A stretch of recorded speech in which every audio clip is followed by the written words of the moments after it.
Estimados, bienvenidos a la cápsula número 6 de la asignatura de seminario de título para las carreras de Ingeniería en Minas e Ingeniería en Prevención de Riesgo, Calidad y Ambiente. En esta oportunidad yo me voy a referir a las fuentes de información. Como ya saben, he estado entregando estas cápsulas de alguna forma para ir apoyándolos en la medida que le van empezando a surgir algunas dudas. Yo sé que más de algunos de ustedes ya han recopilado mucha información y quizás están un poco indecisos sobre cómo clasificarla o hacia qué tipo de información van a inclinar más el análisis de, de, de la, bien dicho, el análisis de la información que están recibiendo. Hacia qué lado van a orientarla. ¿Ya? Bueno, yo hago una clasificación que es un poco antojada, pero proviene más bien de mi experiencia personal. ¿Sí? Dadas las condiciones en las que nos encontramos ahora, yo prefiero clasificarla en fuentes oficiales, la literatura, los estudios, las empresas, la prensa, los expertos y otros. Y cuando digo ahora hago una clasificación dadas las condiciones es porque me voy a referir a la información que nosotros podemos bajar desde internet. ¿Ya? Posiblemente, si hubiéramos estado en el año 2018, quizás me habría inclinado por esas dos que aparecen ahí. ¿Ya? Ahora voy a ir explicándome. Cuando yo hablo de fuentes oficiales me voy a referir en las primeras las que tienen que ver con el Estado chileno, es decir, el gobierno. Y en este caso específico me refiero al Instituto Nacional de Estadística. Es la mayor fuente de información oficial para datos de carácter estadístico en muchos tipos de áreas. Ahora, esto va a ser un poco la pauta de las otras cosas que son oficiales. Uno se tiene que fijar en informes mensuales, informes trimestrales, semestrales o inclusive informes anuales que están disponibles en esa página web. Hay que tener un poco de paciencia para poderle ir sacando, ¿ya? Ahora, esa misma tónica uno la va a encontrar en otro tipo de fuentes que son de carácter oficial, como por ejemplo el Cernagiomín, eventualmente el SAG, el Ministerio de Salud, algunas instituciones como por ejemplo la Superintendencia de Electricidad y Combustible y cosas que sean de la misma índole, asociadas a los ministerios. Ahí tenemos una de estas fuentes que podríamos decir que son de carácter oficial. Por supuesto que son muchas más, pero simplemente estoy tratando de que hagan el vínculo. Aquellas que son del gobierno. ¿Ya? Ahora, por el otro lado, también nosotros nos encontramos con otras que podríamos decir que son de carácter oficial y que podrían ser algunas que emanan de organismos internacionales como por ejemplo las Naciones Unidas. ¿Ya? Existe mucha información. Ahora, creo, y podría estar equivocándome, que podrían encontrar algo asociado a esta definición, PNUD. Podría ser, o puede que me esté equivocando. Bueno, ahí van a encontrar algunas informaciones, si no es PNUD, podría ser PENUMA o algo así. Bien, eso podría ser otra fuente de información, pero también nosotros nos podríamos encontrar con que podrían ser válidas fuentes de información de gobiernos extranjeros, pero tendríamos que seguir la misma ruta, ¿ya? Podríamos decir, imagínense que hay algún dato que sea muy interesante del Perú, podría ser que buscáramos algo similar al Cernagiomín peruano o al Servicio de Evaluación Ambiental de Colombia, por dar un ejemplo, o el de México. Ahora, también podríamos encontrar algunas instituciones que no necesariamente son oficiales, pero están muy cerca de serlo, como por ejemplo Cochilco. Cochilco, que es una institución que está constituida por muchos actores que pueden ser desde la academia, los empresarios y el gobierno. También publican muchos informes que son de periódicos y algunos son muy extensos, como por ejemplo algunos informes que son de carácter anual. No solo van a encontrar datos sobre los precios de los metales, también hay algún otro tipo de información. Eso podríamos decir que lo que le acabo de mencionar es como lo oficial. ¿Cuál es la gracia de aquello que es oficial? Es que uno es muy difícil que alguien le venga a discutir a uno la validez del dato, producto de que son las cosas que todo el mundo está usando para estos efectos. Bien, Luego tenemos otra categoría, que son aquellas fuentes que nosotros sacamos desde la literatura. Y ahí habría que fijarse bien. Por ejemplo, cuando hablamos de literatura, ¿de dónde podemos sacar literatura? Tenemos al menos un par de fuentes, ¿sí? Algunos libros que se encuentren gratis en internet, que podría ser que tengamos muy buena suerte, pero por el otro lado, nosotros contamos, específicamente nosotros, en INACAP contamos con una biblioteca virtual que permite que ustedes accedan a mucha literatura. Entonces, ¿qué es lo que sería recomendable? Que intenten navegar por ahí a ver qué es lo que pueden ir sacando. Hasta donde yo he visto, en algún momento hay disponible muchos libros ya que ustedes al que pueden acceder como PDF, ¿ah? Los pueden visualizar. Y me da la impresión de que podrían haber algunos que se pueden descargar. Ahora, una regla para poder discriminar. Esos libros tienen que asegurarse que se trate de libros que traten de tener, o busquen que tengan algún tipo de prestigio. No es muy difícil. ¿Ya? Cuando uno ve que el libro que está buscando parece más bien una cosa como de propaganda ideológica, de repente uno lo podría considerar, pero lo bajaría de categoría y no lo consideraría como un dato muy oficial. Les voy a plantear, algunos libros pueden provenir de algunas organizaciones no gubernamentales, donde personalmente encuentro bastante discutible la validez de las cosas que realizan. ¿Ya? Y han sido cuestionados por la información que a veces proporcionan. Bien, luego nosotros nos encontramos con estudios.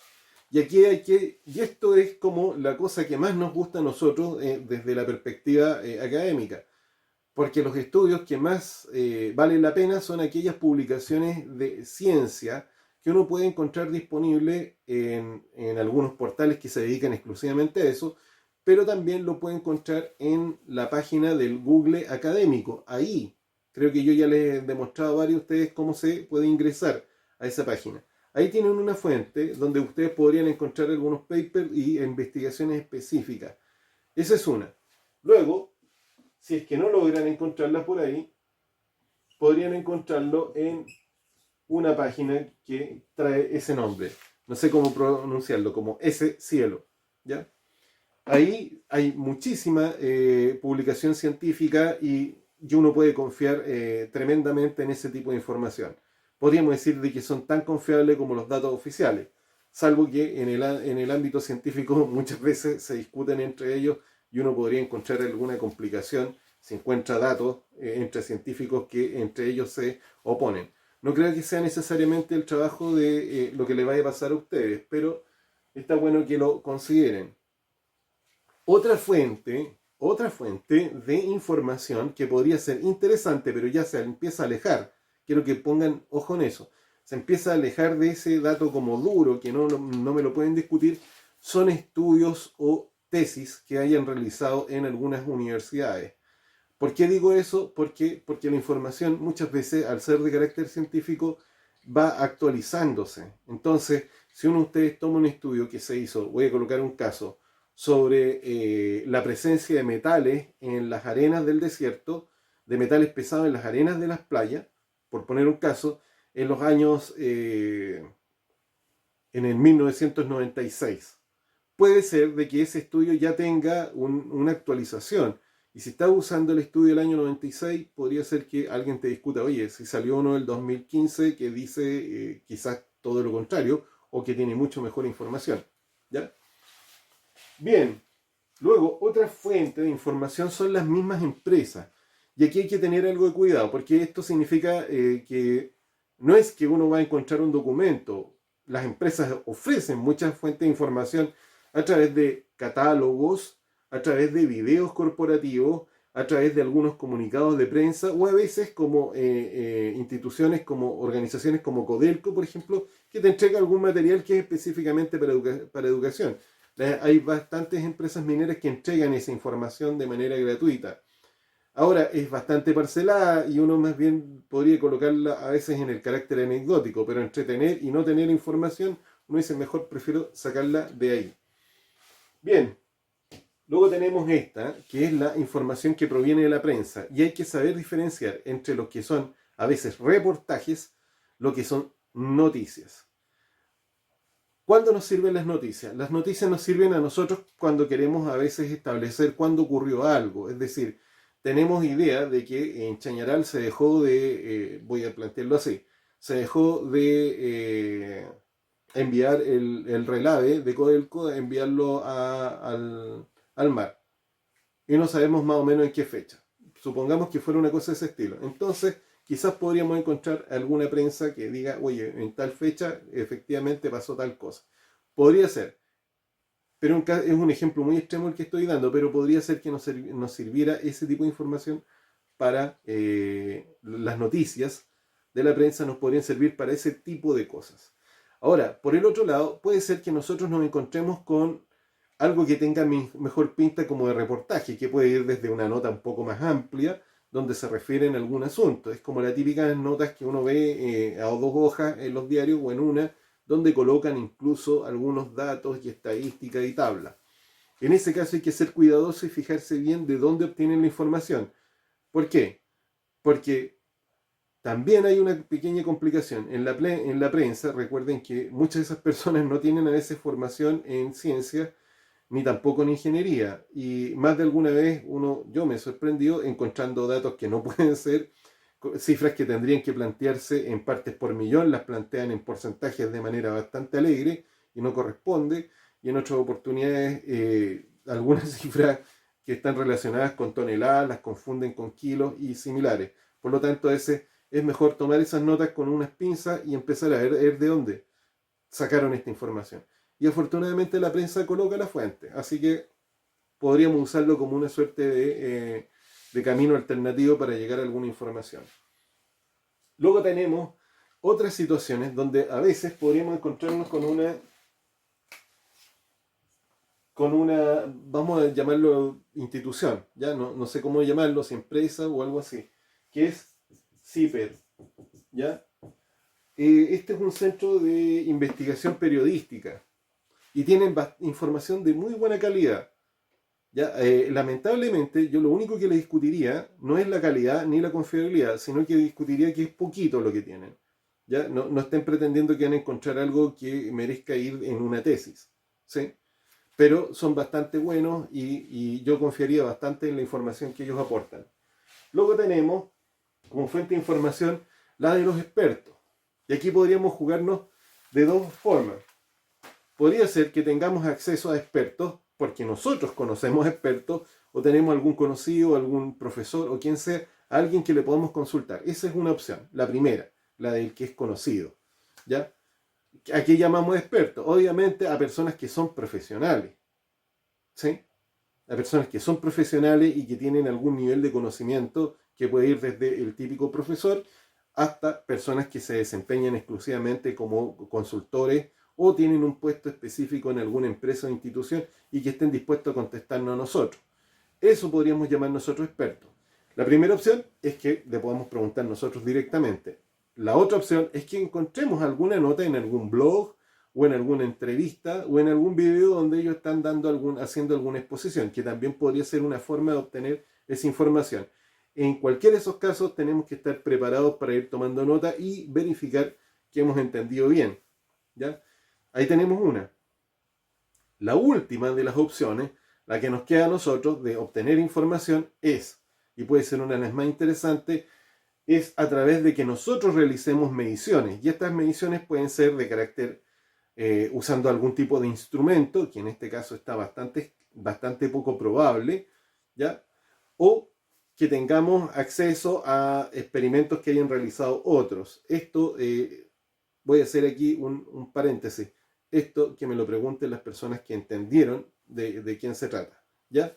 Luego, podría ser de que nosotros estemos realizando quizás encuestas. Y ahí también tenemos que fijarnos, porque podríamos acceder a encuestas que ya están hechas o bien las podríamos realizar nosotros. Eso es lo que tengo para hoy. Espero haberles aclarado más o menos dónde están las cosas. ¿Por qué les digo que esto es desde lo más confiable y esto hasta lo que podríamos considerar como un poco más débil? ¿Sí? ¿Por qué? No quiere decir que no sean confiables, sino que a veces, por ejemplo, tener acceso experto no es algo que a lo que tengamos, no es algo que sea tan probable a lo que podamos acudir a ello, ¿ah? Menos en las condiciones en las que nos encontramos ahora. La realización de encuestas, bueno, yo ya lo he conversado con algunos de ustedes, está claro que tendríamos que partir haciendo algunas ya, creo que a más tardar a finales de octubre y no antes de mediados de octubre. Para las otras cosas, bueno, lo dejo abierto a cualquier tipo de consulta. No tengo nada más que agregar, así que espero haber sido un poco más claro y nos vemos en Teams.